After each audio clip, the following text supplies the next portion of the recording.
Alors on prélève un petit peu de pâte d'amande émondée. Ça se prêtera mieux en globe oculaire. On la roule bien entre ses mains pour en faire une boule.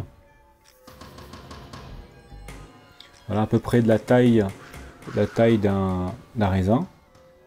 Ensuite, on va scalper un tout petit bout. Alors c'est pour faire la pupille, alors il faut être très précis.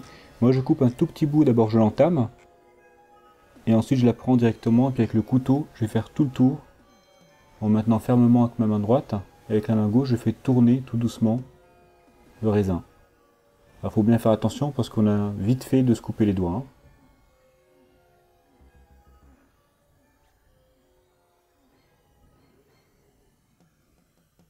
Donc là voilà, elle est scalpée, ça y est. Maintenant je vais couper une tranche.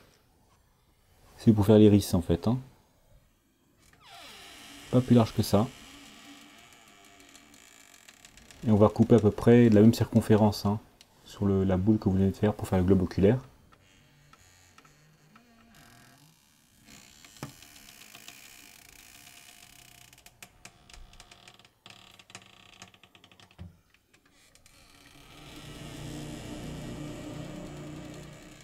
Voilà, je la refaçonne un petit peu parce que je l'ai écrasé en coupant. Je vérifie si la circonférence est bonne. Donc voilà, là c'est bon. Alors maintenant, avec le cure-dent, je vais simplement venir appuyer l'intérieur sur mon index. C'est pour faire simplement un petit repli, pour que l'iris tienne mieux. Donc j'appuie de l'intérieur vers mon index. Et je fais tout le tour. Je vais aplanir un tout petit peu avec mon pouce à l'intérieur, pour que ça se creuse suffisamment. Mais pas trop, faut pas non plus que ça fasse une boîte. Voilà, je pose l'iris par-dessus. Et là, normalement, c'est bon.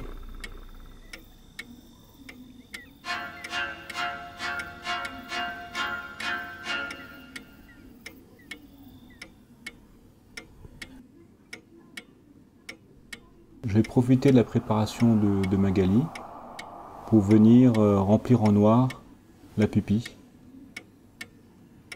Et là, c'est quasiment terminé.